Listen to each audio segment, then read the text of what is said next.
click the record button and then I'll let just honest cut this part out. Okay, hello and welcome back to another video made by me, Kazz the Tomato. This is going to be another ADC guide, like it's basically episode 2 to the previous one.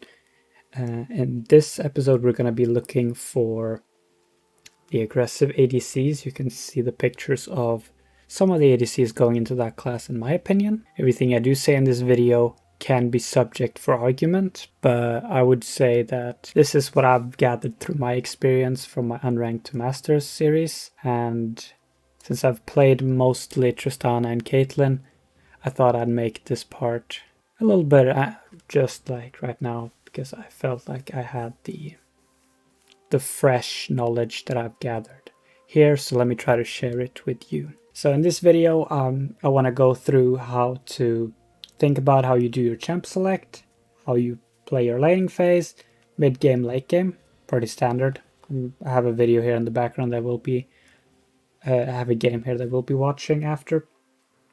And then also I want to go through, if you do want to play this class, what the ups are, what the downs are, and also like what your goals are and how you can get to those goals, just like we did in the other video. The ups for this class is you can easily take over games by yourself, you can crush games and damage, and you can just be a real menace in the entire game. You can very easily actually carry the games yourself and be the reason you win games. Now, this role, in my opinion, has a lot of downsides as well. The one character that I think has a little bit less of these downsides is actually the ADC that I played the most, which was Tristana.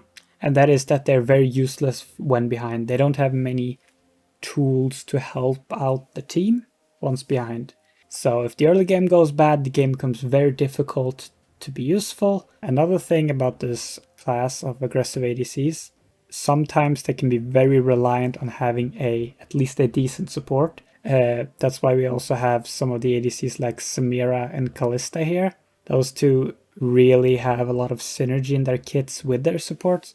So if the support's bad, it's a lot worse than if you're playing Tristana or Draven or Caitlyn and your support's bad. And some of these ADCs do have a higher mechanical demanding than the previous episode where we went over the utility ADCs, where you can mostly still be useful while being bad mechanically. Here you do need to have better positioning.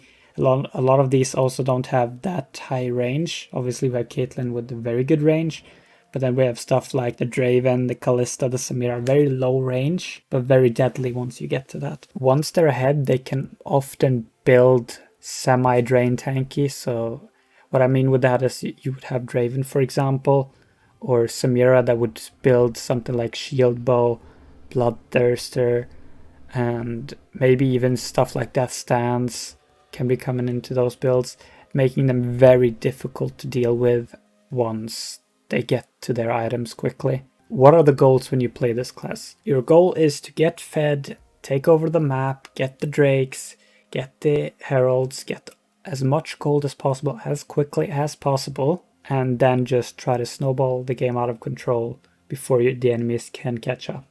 Just end the game before the enemies can catch up, because once you're on 6 items and the enemy is on 6 items, you're most of the time gonna be outclassed.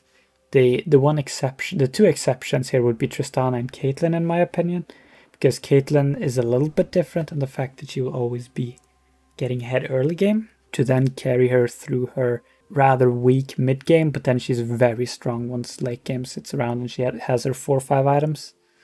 Meanwhile, stuff like the Draven, the Samira, the Kalista, they all just want to have an item more than the opponent and just run them over that way. So they do need a lot of kills and decently well farm as well. The most important thing is to be a lot ahead of your opponent and therefore being ahead yourself, right? Like your opponent doesn't get to farm, you get to farm. Your opponent doesn't get to have any kills, you have the kills, they get the deaths. And what you also want to try to do is play around your jungler. You're gonna need him to take the Drakes, right? Like you can't solo Drakes that easily, and that's one of the things you can do to snowball games. You just get a solo at 20 minutes because you had control over bot lane. Obviously, if you have any questions, anything was unclear, I want you to leave them or just message me on Discord or whatever, and I'll try to explain it further. In this game, it's Tristan and Nautilus versus Thresh and Sivir. This game I did decide to go for an invade on top side because just looking at the enemy team with Master Yi and Kassadin, I really don't want to take this to late game. So I'm gonna try to look for every excuse to get ahead early on. Anyway, so in this game we were lucky enough to get first blood on an invade. It's gonna happen, you're gonna get this advantage, but that's not gonna be the reason for the coming events. But this just makes it so you have to play even more aggressive when you do have your lead.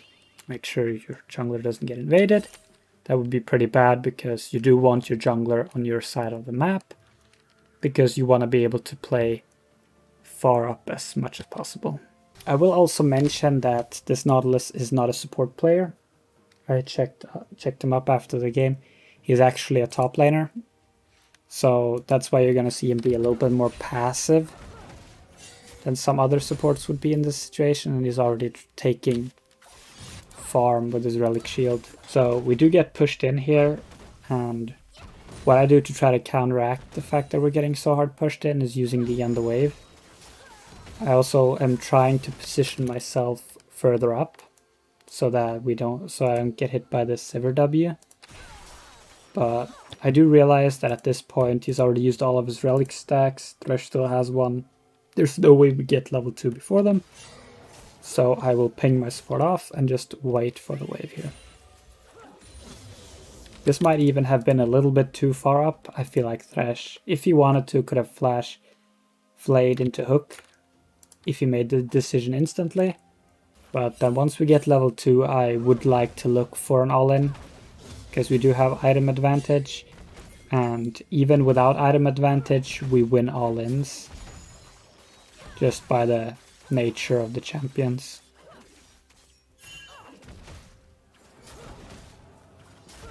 Try to always keep your auto attacks on the wave all the time to counteract the push, but in this case it was pretty hard to actually get the push here.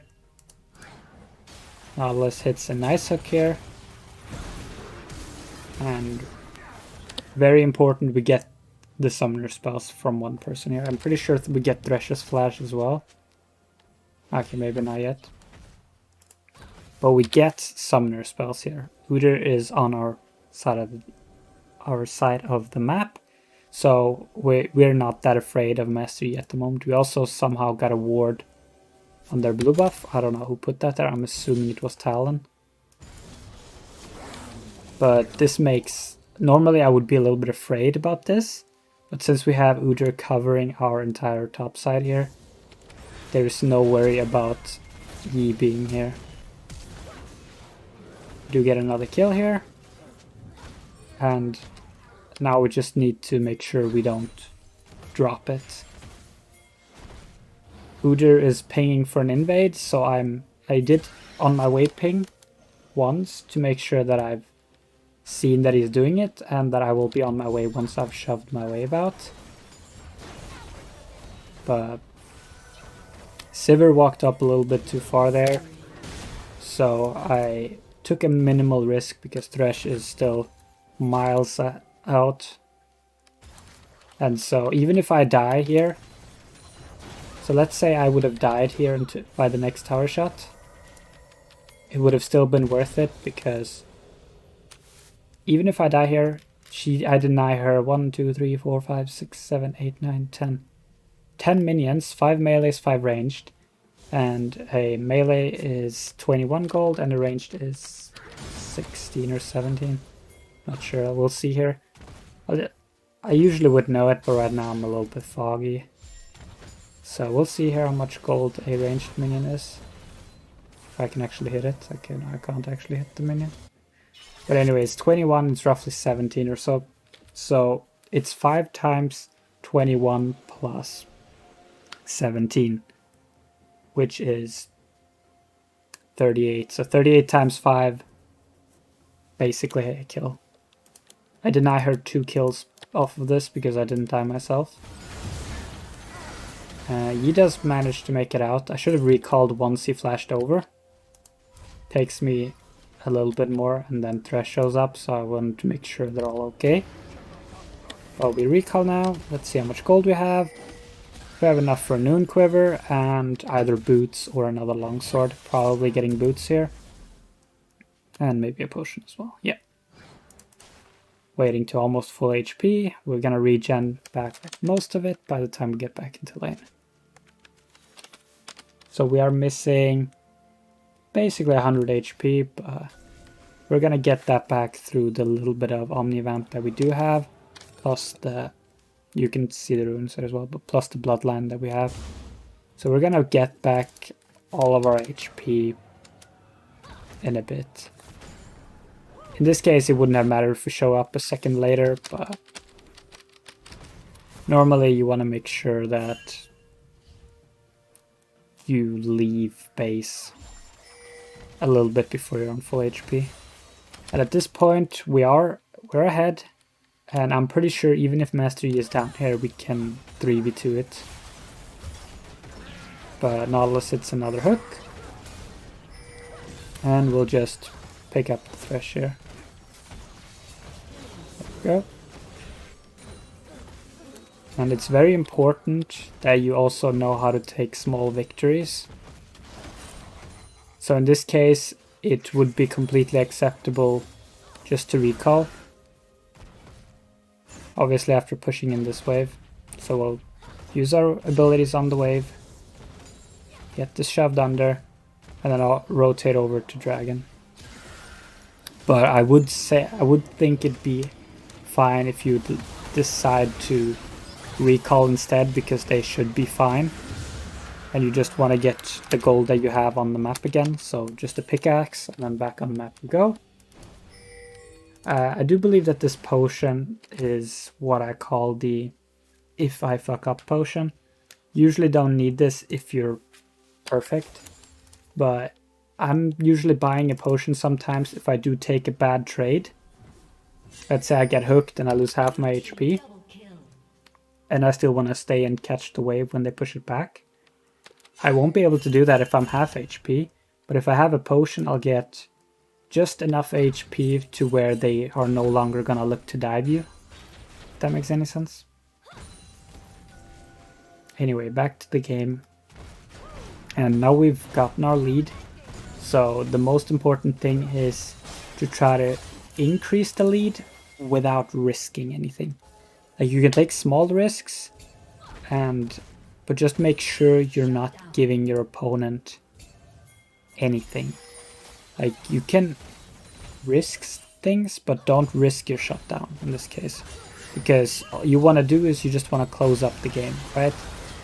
You're seeing that everyone's doing okay, so all you need to do is basically just keep pushing in, keep taking all the CS that you can get. So we pushed in the wave. I didn't have a good buy. I'm pretty sure all I had was a crit cloak once we pushed it in. So I could have probably recalled and gotten boots, but I have everything up. So while my support's recalling, I think I would just wanted to get some, maybe look for an opportunity mid if something presents itself while they push back. And if not, just get some vision to set up for the next dragon that's going to be spawning in 2 minutes. Again, the vision is not for the dragon itself, it's just so that we can have information about Master Yi. So at 1,225 is the combined cost for your Noon Quiver and Pickaxe to get either Gale Force or Kraken. So that's what we're looking to. We're looking to get our Power Spike, then we're looking to get back on the map and get either more kills, or at least pressure the Sivir off farming kills. So notice I didn't continue because getting another plate doesn't really do anything. I would rather be out on the map with my Kraken 30 seconds earlier rather than being there 30 seconds later with an extra dagger.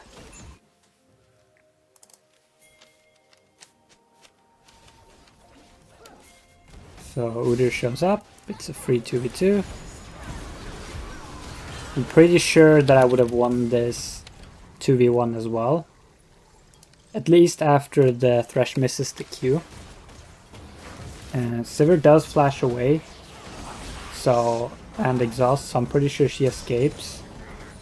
But again, we didn't kill them, but we got them off the tower, which is basically the same thing as killing them on the stage. We get the tower. Right here. This is just a thing that I have everything up, and all I wanted to make sure is that not somebody just hides in this bush on low HP and just kills the Herald before he can get off the second charge. I was never trying to go for anything more here. Master Yi shows up. I'm pretty confident I can win this 1v1. But Nautilus is very nice and flashes over. Master Yi does do a nice dodge of my E with his Q, so I will give him that. But I still have flash, heal, and ult up, so I was in no danger here. Dragon's about to spawn, so we'll just get the dragon real quick, and then we'll recall, and probably look to go to a different lane to get more gold after. So now we recall. The reason why I don't recall here is because my Talon is overextending in their jungle, and I want to protect his shutdown. So I was thinking maybe if I can ult somebody away that'll prevent him from dying here. So I'll jump over just to cover his escape. Nothing other than that really. Normally I would have recalled here, but again, our goal is to not give them any money, right? Like our goal is to snowball the game and taking over the map, and that's also sometimes taking a bad recall in order to prevent them from getting 1000 gold from the Talon. Talon did a reckless play and I think he was incorrect, but I need to adapt to make sure he doesn't die. Okay, so here, oh wow, that's actually a lot closer than I thought it was. So here, what I'm thinking is, as soon as he uses his ultimate,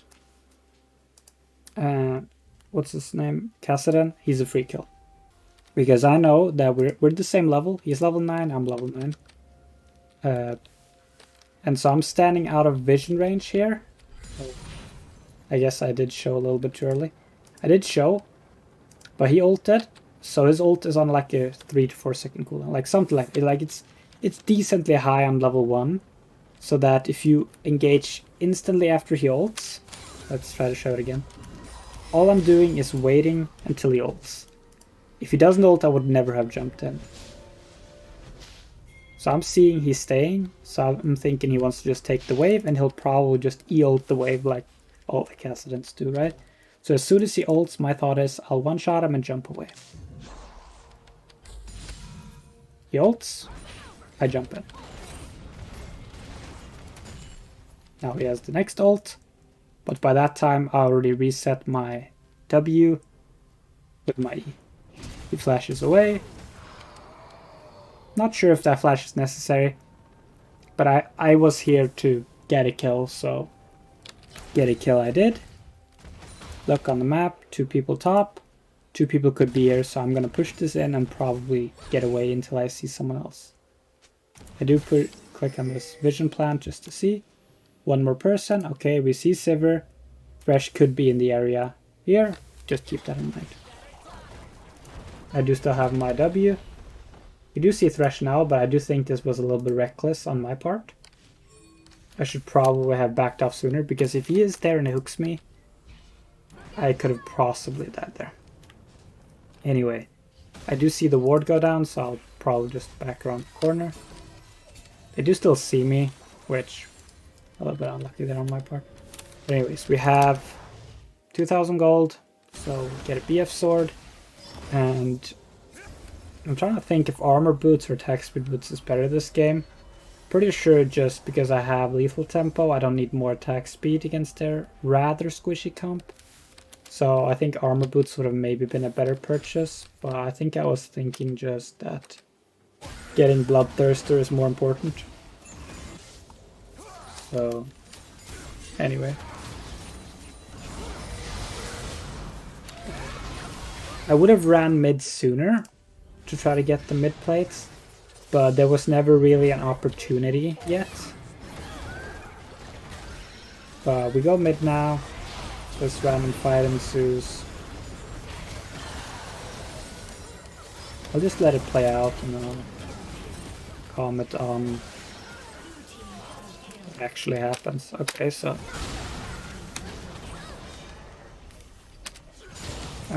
let's just see how we're supposed to observe it. So we're walking here. Our camera should be right here. So nothing important has been used yet. But we now realize, okay, Kassadin is kind of low on mana. He's basically dead already. Like he still has some juice left, but it's not that much. Poppy just jumped in and used everything, so she's also basically out of everything. She didn't use ult yet, but we saw her use Q and E, and I think she used W a couple seconds sooner, which we could have seen here. So I could have probably jumped in sooner than this. But, okay, so we now get exhausted. At this point, I realize they're probably around here. So we just pick up the 2 free kills. I don't think I ever saw this Master Yi until he jumped on me. But what I was thinking at this point is I'll jump on the 2 levels below me Sivir and just kill her with item advantage. And at this point I realize, oh shit, there's a Master Yi on me. So I'll just ult him away because, yeah, I don't want to deal with a melee range Master Yi. So that's why this fight is a little bit closer than it should have been. If I realized Master Yi would have been on me, I would have probably jumped away first and tried to deal with the Master Yi, like out of range, like either upwards here or just downwards here, and then try to deal with them in a 1v3 and then maybe go for the Sivir. But anyway, it works out. Everyone's dead, so we obviously don't recall just yet. We don't have our item just yet. It's 1,200, I'm pretty sure. So we will have our item now. But again, our job is to prevent the enemies from getting everything with minimal risk. In this case, they were still respawning, no home guards just yet. So they're not going to be here yet. So we'll take one more wave. Talon got a pick. So, and one person is top, so 3 people can be mid lane. Does that mean we should push up? Not necessarily. Herald is up, so Herald is the next objective. Apparently I want red buff very badly this game, so I compromised my recall in order to get red buff, because I'm pretty sure I was believing that Udyr was going to take it from me. Don't know why, but hey, that's fine. We get our next item, and as we can see, I still did buy the cloth armor for the armor boots. So I do think I didn't have enough to get the finished boots. Oh, I think my League client just crashed. Let's see if it responds. Anyways, while it's reloading here, I'll just go over what I was starting off here.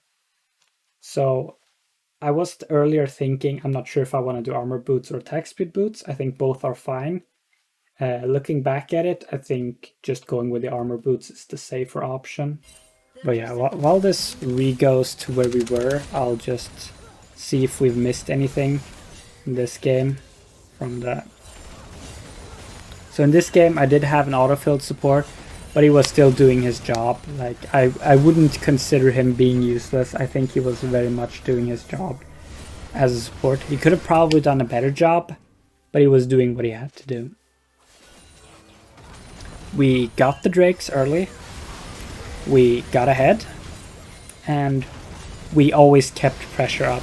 Sometimes I do look at this and I see I am sometimes greeding a little bit too much. I'm taking some risks that and I'd even faulted Talon for doing the same thing. So that's definitely something that try to avoid doing that in your own games. Like some of the times it obviously is not really a risk. So if you see everyone on the map and you're low HP, you can still take the next wave. But I sometimes did that without having full information about the enemy's whereabouts, which is something you want to try to avoid. Also trying to assess the plays before making them. Meaning that if you want to make a play and it doesn't look good, like let's say this fight in mid again, we'll go over this fight as an example. Let's close this up, back off a little bit. So let's take this fight as an example. Let's say in this case Nautilus already died and Talon also died. So Talon goes in here and he gets instantly one shot. Right here. He just dies. And then Messi shows up earlier and Sivir shows up as well. Suddenly it no longer looks like a free fight, right? In this case Talon is out of the fight for now, but he'll come back later with his lifesteal and shit because Ravenous is broken still. But let's say another thing, right? Like let's say Thresh is not on 1 HP here and he hooks Udyr and he dies as well. I'm not gonna continue. I'm probably just gonna jump out after killing the Kassadin. Because it no longer looks good, right? But what I want you to do is always look. Is it possible? Obviously you won't always be able to know. But try to assess whether or not you think you can do it. And if you think you can do it, do it. Even if you fail, that's fine. Like let's say I mechanically misplay and ult the Sivir and then he just kills us all. I still think it's the correct play to do. Still think taking that fight is the correct play to do. Doesn't mean I'm gonna execute it correctly all the time. I don't think I did it perfectly here either, but just try to execute the plays that you feel are a higher percentage chance of succeeding than failing. So if you take plays that you're like, okay, this play has a 70% chance of working out, do it. If it has a 30 or 40% chance or even 50, and you're this far ahead, then probably don't. If you're behind, go for it. If it's a 5% chance, go for it as well if you're behind. Especially if you're playing an aggressive champion. Take every chance you can get if you're behind. But if you're ahead, and your team's ahead, minimize the risks. Increase the chances of success over the chance of failure, if that makes sense. Anyways, we're back now. We're doing Herald. And at this point, you just want to try to run them over with your item advantages. So just run mid, try to end the game through mid. Like just force the fights in mid lane, force the issue. Don't try to do like, oh yeah, let's just take the tower and leave. No, try to actually just invade on their territory. Get the Drake. Yeah, that's correct. Okay, Drake's about to spawn. Otherwise, I think it's fine staying up there since Yone is pressuring top. Get the Drake. And here I'm not actually challenging the Poppy because I don't have the information. And also Poppy is building full tank and I don't have LDR yet, so I don't want to do anything with that. So I'm just going to recall, get my boots on the map. My team is mostly not on the map either, so it's a good recall here. Udyr is recalling as well. So what Yone should be doing is just recalling, and then everyone gets out on the map on the same time, and we can just end the game. Not really what ends up happening. Get juked a little bit here by Kassadin. Still dies. We don't need to chase here. I think I do end up chasing. Oh lord, we don't watch. And then I was gonna type. See, that's why we don't type, guys. I was gonna type like, oh fuck, or something like that. I did not say that. But... And then I accidentally pressed heal. Hey, it is what it is. At least I didn't flash. Anyway. So, all we need to really do here is just try to get the inhibitors and end the game. And again, if it looks sketchy, I'm probably just gonna back off. So we got triple inhib now. We do have lifesteal, so if I can hit something without there being like a straight path for a Thresh hook, so like let's say Nautilus is in front of me, I'll always stay. Otherwise, I'll just back off. As we can see here, I'm backing off, resetting again, getting full HP, getting items on the map. Also, another thing that I also completely forgot, I'm sorry that I'm just jumboing around a little bit on this video, is Baron. Baron is your greatest friend. Early Barons is your greatest friend as an aggressive ADC, because that's what ends games. Just pressuring with the Baron ends games. So we get Baron here, and all we need to do is just run in mid lane in the game. Obviously this particular game that I picked, I should probably picked another one, every lane won.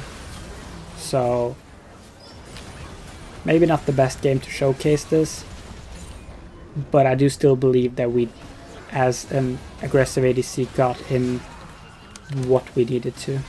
We took an aggressive play here on the Kazz.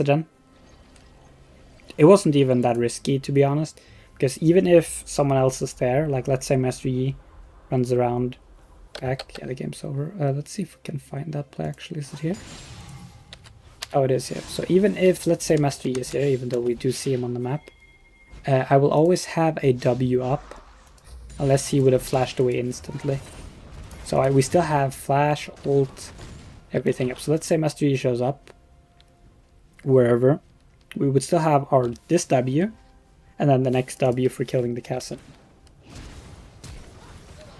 So we're, even at this point, we're still fine. But we do see 2 other people, and we can always just escape from this point. Anyways, that's it for this video. The next guide probably is going to be, wait, let me see. So we've done the utility ADCs, and we've done the aggressive ADCs. I'll just check real quick before ending this off to see which other ADC classes I myself have listed. Probably I'm gonna do the babies ADC tier, which is the very hard scaling one, so basically the opposite of this one, where you basically always need a support to help you out, but once you get to your 3 items, you're almost unstoppable if you play it right. Even in higher mechanical skill demand on those champions, of course. But anyways, that's all that I have for you guys today. Hope you enjoyed the video, and I'll see you in that guide in the future. Bye.